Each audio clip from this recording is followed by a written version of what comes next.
morning, ladies and gentlemen. I know it's been a while.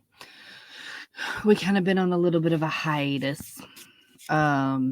Just a lot going on. So, my co-host will not be joining me today because he's got this thing called life going on. It's fine. It's fine. Everything's fine. Okay. So today I want to get into something that's probably going to trigger a lot of people, but that's fine. That's what we're here for. We're here to trigger you. Okay? We're here to make you think. Again, this is an 18 and up channel. These videos are not for the weak. They are not for your feelings. So fuck your feelings. Let's get started. If you are not 18 and older, please click out of these videos.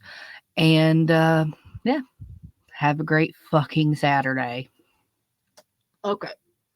So, today's topic of discussion is generational trauma. Okay. Let's get into this because I've seen a lot of this on the TikTok and the YouTube and things like that. So let me get lit here and pull up my notes. We're gonna pull up my notes here. Okay. So generational trauma. Generational trauma is defined as the passing down of traumatic experience or stressors from one generation to another. It can affect a group of people who share a collective trauma, such as war, violence, disease, or disaster.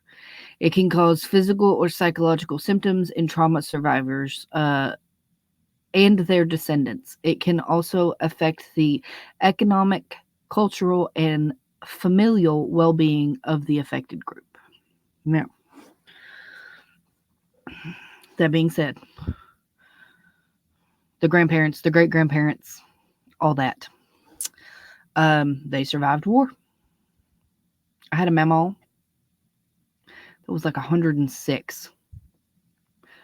And the way she lived her life definitely affected her children, and that affected their children, then that affected their children, and then it affected me. But we're going to talk about specific generations right now.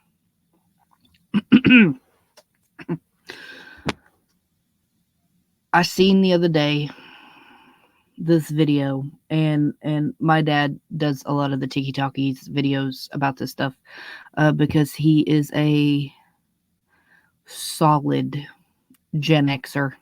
100%. There's no if, and, buts, or question about he is a Gen Xer.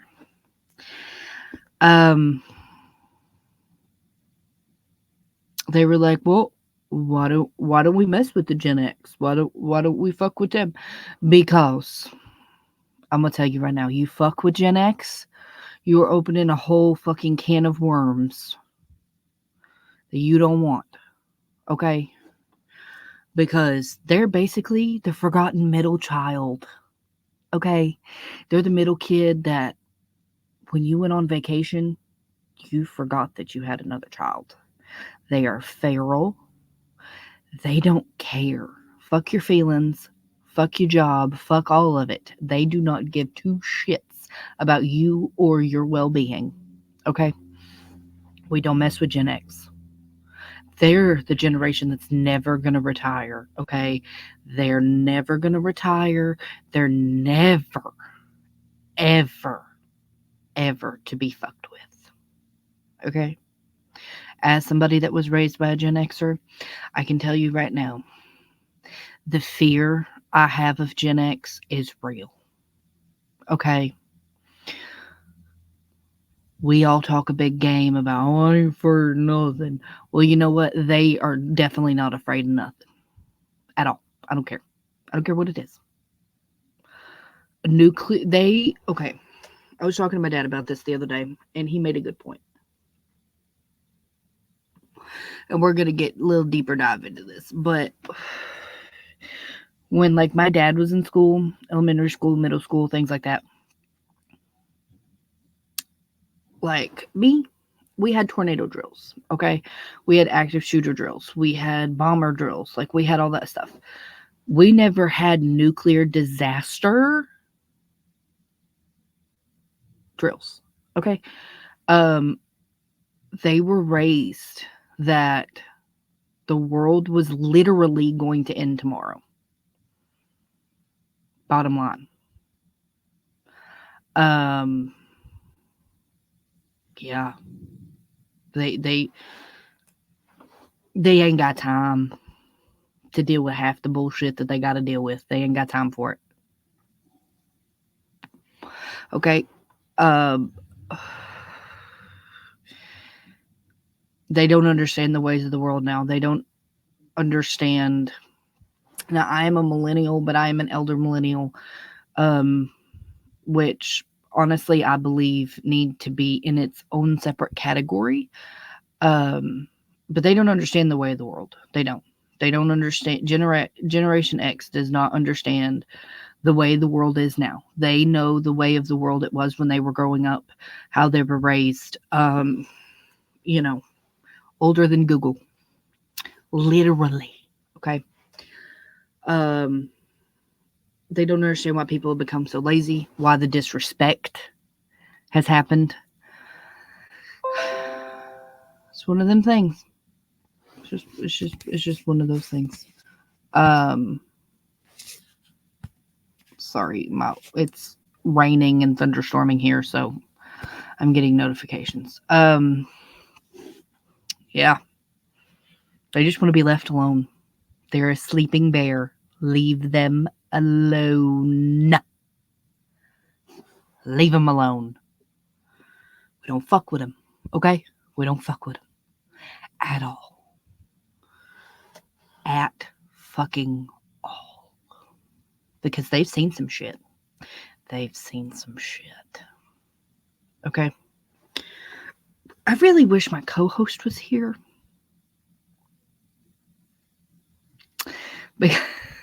So I was raised by a Gen Xer. He was not. He was raised by a boomer. His dad was like 80 years old when he passed away. So I really wish that I had that to bounce off of. So we're just bouncing off, the things my dad has told me in my brain. Yeah. Generation X is feral, and they've been asleep for a long time. And the awakening is going to happen, and I fear for everyone. It is like 62 degrees here in my house. It is cold. Hence the sweatshirt. So, the next generation we're going to talk about is the elder millennial. But it's basically anybody that was born between 1984 and 1994. Hey, 94 baby. Okay. We're too young for old school and too old for new school. Sums it up right there.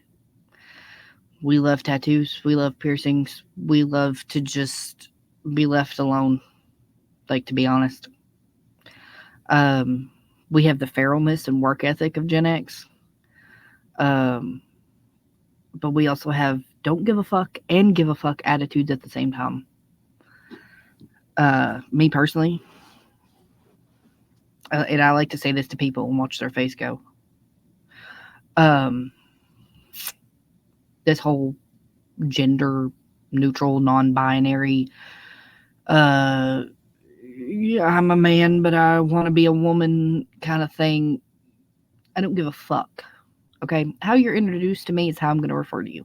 If you come up to me and you're dressed as a woman and you're a man and you say, "Hi, my name is Greg," I'm going to refer to you as Greg. Okay? Greg. Or, if you come up to if you're a woman and you're dressed up as a man, first of all, I'm going to ask you, where the fuck you get them jeans at? Secondly, if you say, "Hi, my name is Teresa," you're Teresa. I don't care. My best friend looked like a 12-year-old little Catholic boy. Let's be real here. We are also the forgotten middle child. Let's be real here.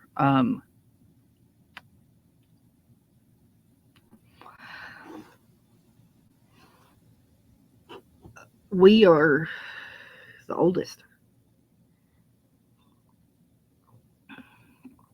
out of all of our siblings and stuff. That our parents are Gen Xers. We're the oldest. We got to watch our parents go through stuff that our younger siblings did not. Um, Specifically, me. I'm the oldest. Okay. Um, Collectively, between my parents and their marriages, there's 9 of my siblings. 9. And I got to watch my dad go through things that my brothers didn't get to watch my dad go through. I watched him struggle in more ways than one. But I am also that phone call. We are the phone call kids. Okay? We are those kids that we have a good relationship with one or the other. We don't just have a good relationship with our mom and our dad. It's mom or dad. Mine is specifically my dad. And I watched him work 3 jobs. I watched him struggle to put gas in his vehicle. Um, I watched him have to ask family for help in raising me. To where when my brothers were born, he didn't have to do that. We've seen some shit. Okay, we are old enough to remember 9/11. We are old enough to remember when Google was a thing. Sorry, Zeus is booping the door. We're the last generation that got in trouble if we didn't write in cursive, and we know how to write checks, and we were the original scene kids, that emo, just kind of scene kid. Most of us know how to drive standard vehicles, but we have a complex, and this is what I mean by generational trauma. Okay, the Gen Xers, they didn't have childhoods, like for real, because they had boomer parents who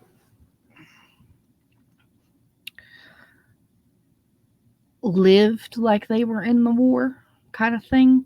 Canned their own food, made things from scratch, didn't have money for luxuries. Uh, you know, it's one of those things.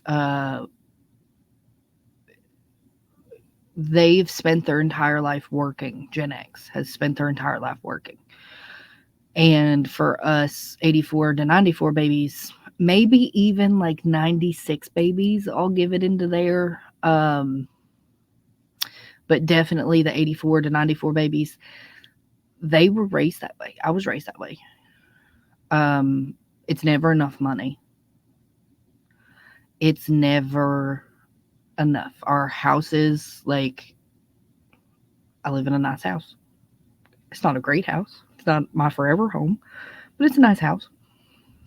It's a roof over my head. The bills are paid.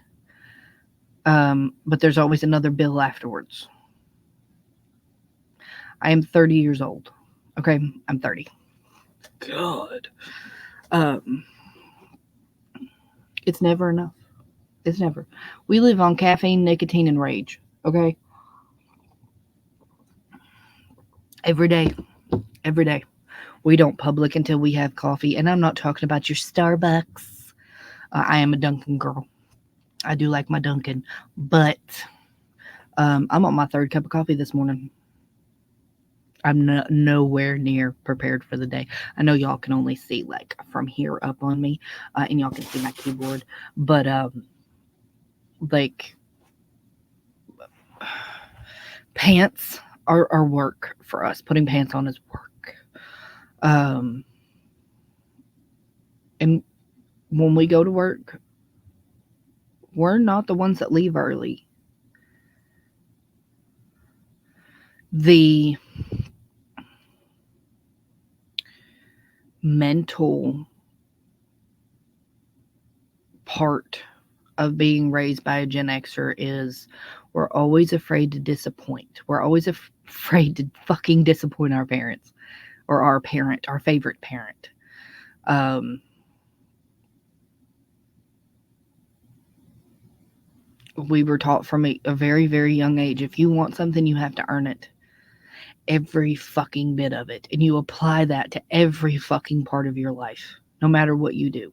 No matter what you do. As soon as you get out of bed and put your feet on the floor in the morning, it's 110%. Every bit of it. I don't care if it's going out and going grocery shopping. You give 110%.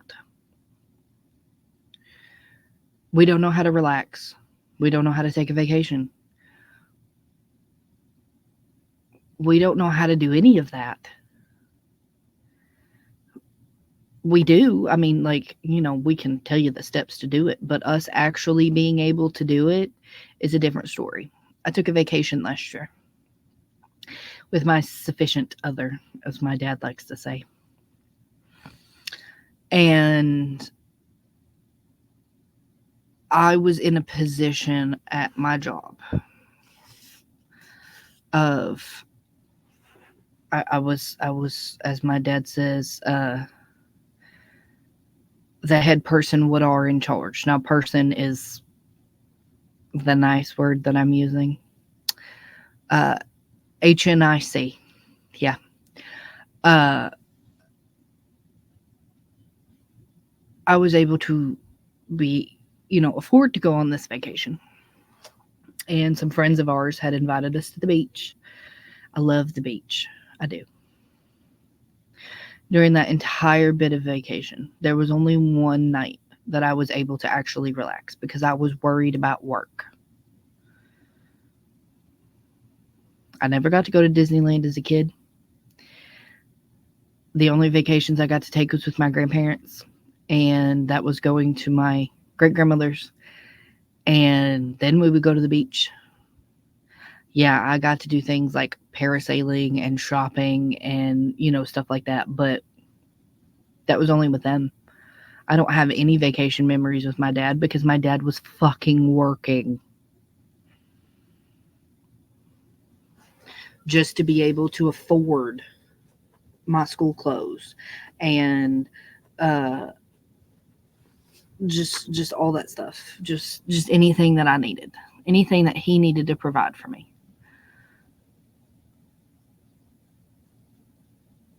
And I was taught from a very young age that working was the most important thing. Now, that was my dad's side. My mom's side of the family was the most important thing. So I was torn. I was torn between, and even now as an adult, I'm torn between doing things and going to work. Last weekend, was it last weekend? Yeah, last weekend. I have Fridays and Saturdays off work. Well, I have a real job now, a actual real job at a company that really does give a fuck about their employees. And they have a very suitable reputation for that. And I was able to take last Sunday off. So I had Friday, Saturday, and Sunday off. Now this weekend I have Sunday off because of the holiday. But I work night shift, I work third shift, and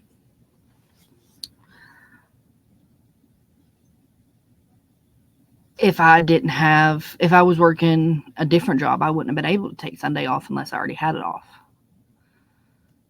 which would have afforded me to miss out on something that I worked really, really, really hard for. And the questionable generation is what I'm calling us. The questionable years. We have to choose. We have to choose in between doing things like that and working. And that comes from our parents too. Our parents always had to choose. They had to choose whether or not to go to the family barbecue, or hey, I can pick up an extra shift and make an extra $250 in my paycheck. That's a thing. That's a thing that the millennials don't understand, like the younger millennials. Um, I have a bunch of young kids on my shift, and when I say young kids, I mean anybody under the age of fucking 25. Um, I don't feel good. I want to go home. I got a headache. I don't want to go home. Just because I complain about something doesn't mean I'm not gonna do it. Okay. Um, I tell my boss that all the time. I'm like, listen, I really don't want to do this. I'm gonna go do it, but I don't want to do it. And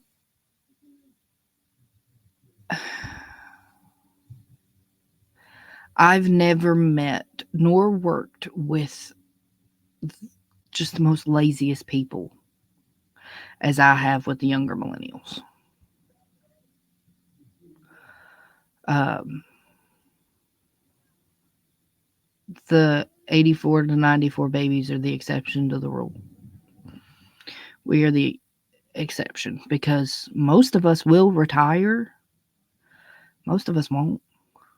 We'll just keep working. All we want is a good cup of coffee and good job. That's all we care about. We don't care if our vehicle's falling apart. We don't give a fuck if we're eating steak every night for dinner or lobster, twice a week or anything like that. We don't care. We don't care about your feelings. When it comes to work, we don't care about your feelings whatsoever. I have literally gone to work and taken a large McDonald's cup and I had the flu. Like hardcore had the flu. Okay, and this is before the COVID and everybody got all, sensitive in their house and stuff like that. Um, I took a McDonald's cup, a large McDonald's cup with a straw in it. It was empty. And I stuck a large bottle of Pepto Bismol down inside of it. Took that straw in, put the lid on it, and I went to work. And every time I felt like I was sick or, anything like that, I'd drink it. And it was the nastiest. But I had a job to do, so I had to work. I couldn't afford to lay in bed and be sick. I can't afford to do it now. Sometimes I do if I'm feeling bad enough. But there's bills to be paid. Adulting needs to be done. The world does not stop because you don't feel good. The world does not stop because you got hurt. The world does not stop because you stubbed your pinky toe and you think it's broken. Okay, tape that shit up and let's go. And that's what this new generation doesn't fucking understand. They don't understand that. They don't understand that if you want something, it's not going to get given to you. I've never had anything handed to me. Ever. Nothing that I didn't work for. I didn't earn.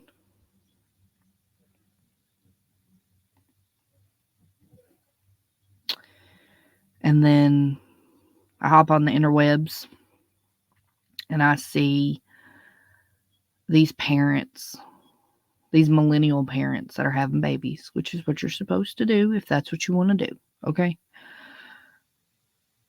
And they don't drink milk. They drink almond milk. Show me tits on an almond. Okay. Show me tits on an almond. And, I was in the living room this morning with the sufficient other because I got up and I made breakfast.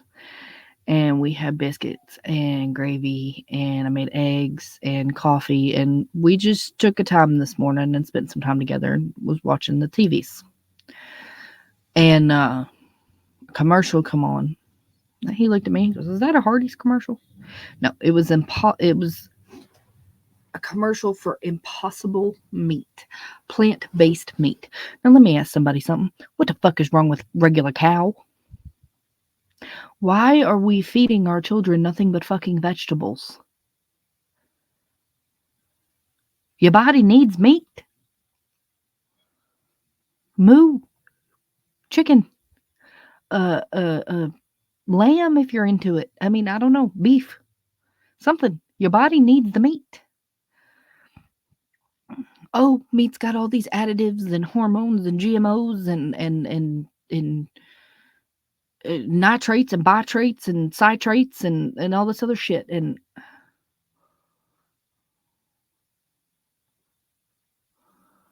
but you think broccoli's going to do the same thing? Think a burger made out of soybeans is it going to taste the same or do the same thing for your body that it needs to do? Protein is very important, and I understand that you can get protein from vegetables, but you're not going to get as much protein from vegetables.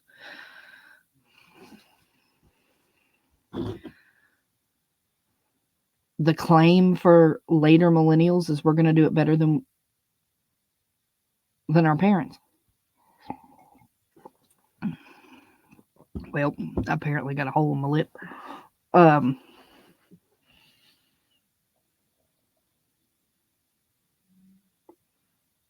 What did our parents do so wrong?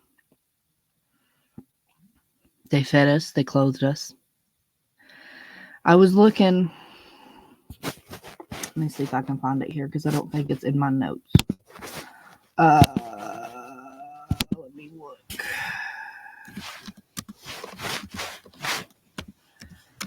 Let's see here.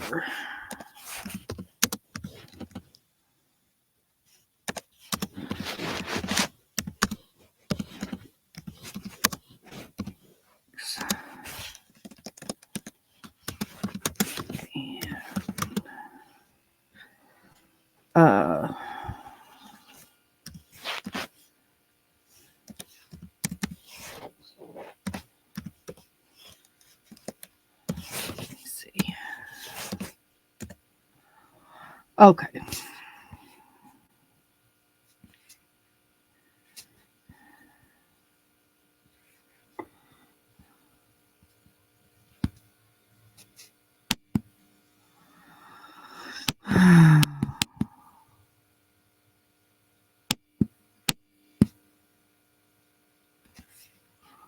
I was looking at this earlier and I meant to keep it pulled up, but I didn't.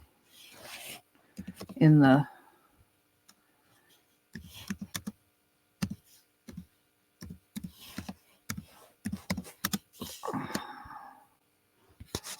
okay. So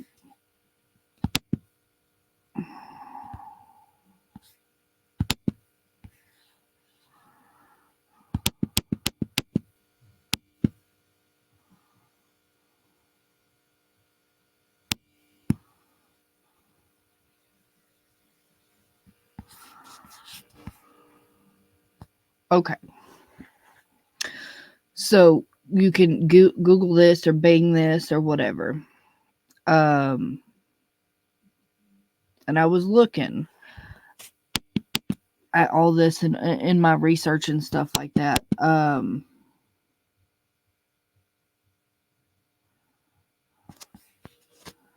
So between Gen X and baby boomers, 42% of them feel like, the mental health stigma needs to change. Okay, that 42% of both of those generations are having mental health crises, whatever.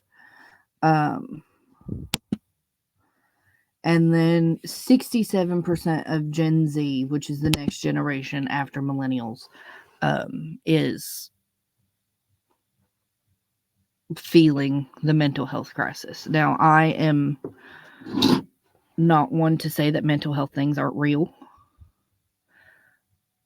And the difference between the two are between the baby boomer generation and Gen Z and millennials or Gen X and millennials, sorry. And millennials and Gen Z. Most of Gen Z was affected by the COVID, the isolation of COVID. And I seen some news article also that they were saying because of that isolation is why the mental health area ticked up. You didn't see that in the boomer or the Gen X. You didn't see that because they come from a time where they didn't talk about that kind of thing. If you had feelings, you didn't talk about your feelings. We don't. And like the 84 to 94 babies, we have an issue with talking about our feelings, especially when we feel inept or anything like that. And yeah. Later millennials and Gen Z, Gen Z, they talk about their feelings and everything is about their feelings. And if something don't feel right, then we have to talk about it and cry about it. And we need a safe space. Fuck your safe space.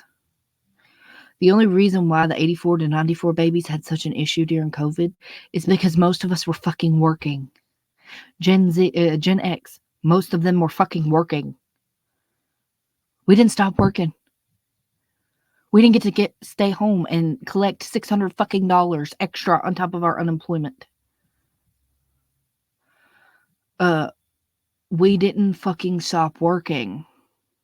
So that's where our mental health issues come in, is we didn't get a fucking break. And we still don't get a fucking break. The boomers are already retired. They get to sit there and collect their Social Security.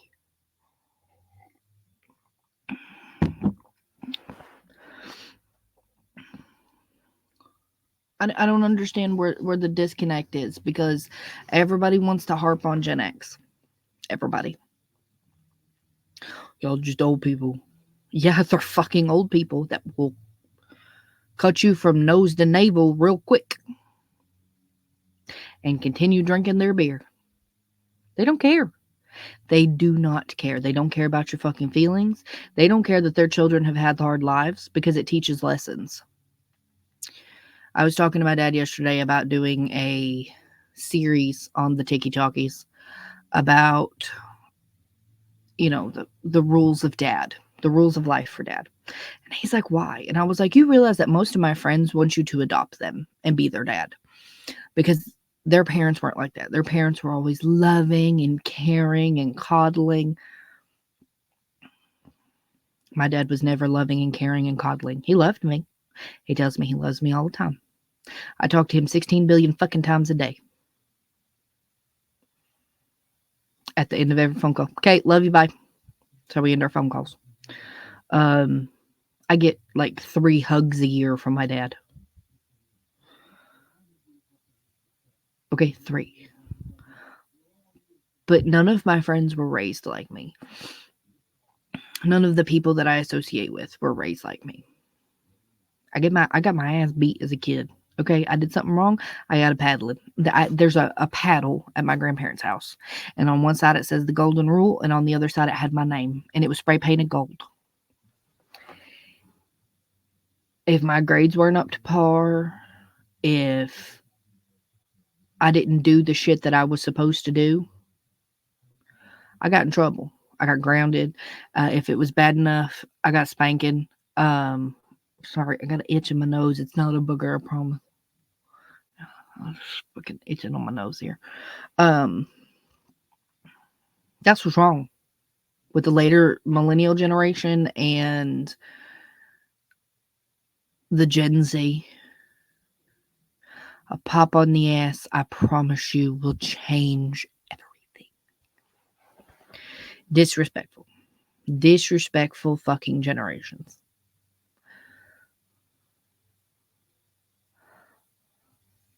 I asked my dad yesterday. I said, Dad, what would you do if I looked at you and called you a cocksucker to your face? I said, I wouldn't have no fucking teeth left in my head. He said, you can definitely tell me what the back of my hand tastes like. I would never Never think about doing something like that to my dad. But I go to the grocery store and I see this little 5-year-old kid looking at his mama going, "Fuck you, bitch," because he wanted Fruit Loops and she got him Cocoa Puffs. And that's not an exaggeration. That's not a farce. That's the gentle parenting thing. I don't understand it. I don't understand the gentle parenting. That's what's causing trauma. Everybody's in fucking okay. I'm in therapy, but everybody's in fucking therapy for bullshit. I'm in therapy for some real fucking issues. Okay?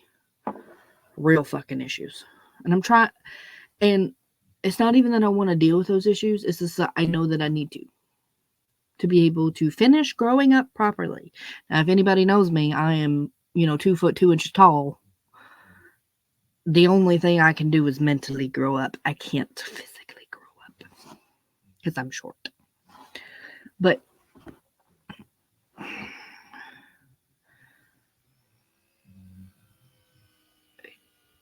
I don't understand. I don't understand why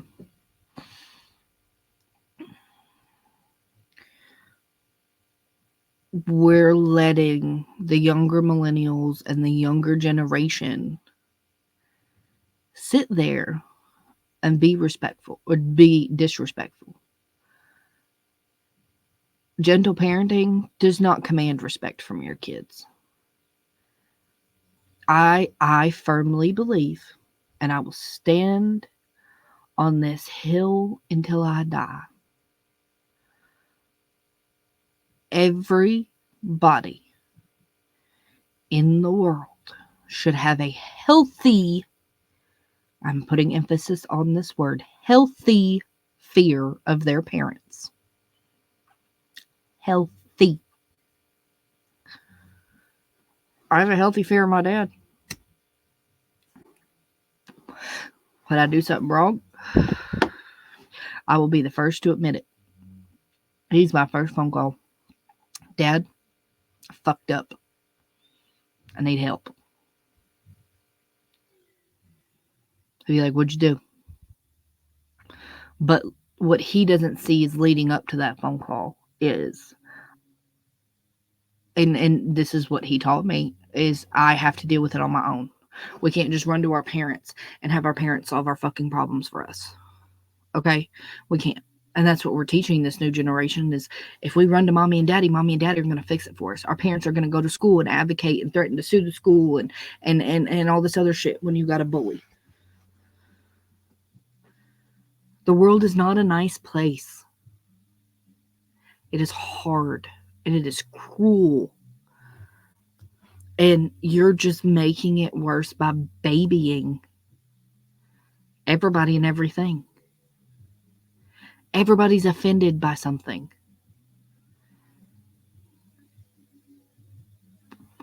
The fact that I'm standing there smoking outside the grocery store, somebody's offended. My grandmother, who's a boomer, has taken on this persona of she's offended by everything. The mental preparedness I have to do to go to her house because she thinks she's the end all be all is horrible. And that's because she hasn't been out in the world, like actually out in the world since like 2019, since before COVID. She has her groceries delivered. My grandfather goes out to the store for her. She don't go out and about anymore. And she doesn't understand me. And she had a hand in raising me. She doesn't understand.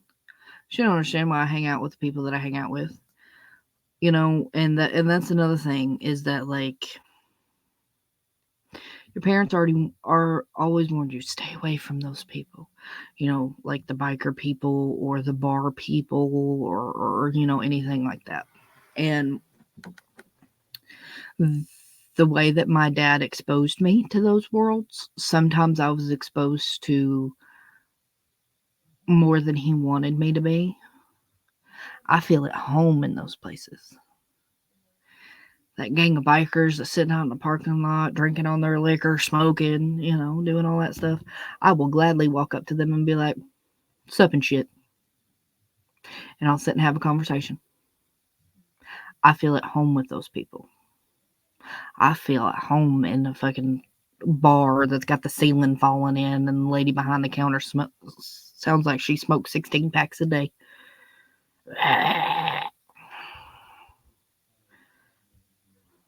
You send a later millennial or a Gen Z in there and they're going, oh my god, I need a safe place. Oh my god.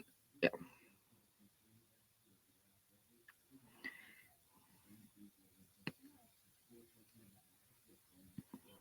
They'll have a full on conniption fit. We need to stop, we need to stop coddling everybody. And we need to stop saying, it's okay to have a safe space. Talk to me about your feelings. I don't give a fuck about your feelings. You're struggling because, and I stitched this video on TikTok. I stitched this video on TikTok the other day, and this lady was like, I work at Walmart. And she's like 19, 20 years old. She's like, I work at Walmart. I can't afford my rent. I can't afford to eat. I can't afford to do this. I can't afford to do that. Blah, blah, blah, blah, blah, blah, blah, blah. Honey, maybe you need to reevaluate your life. First of all, working at Walmart is not necessarily a bad thing. But also, what are you doing? You get paid every 2 weeks. So that's close to $1,000 after taxes, give or take your pay rate. That's just a roundabout, right? So you're telling me you can't afford your rent? You can't afford to go out and buy ramen noodles? Because I've had to live off ramen noodles. I've had to live off shit from the fucking $1.25 store. It may be not what I wanted for dinner, but I knew that I needed to eat it.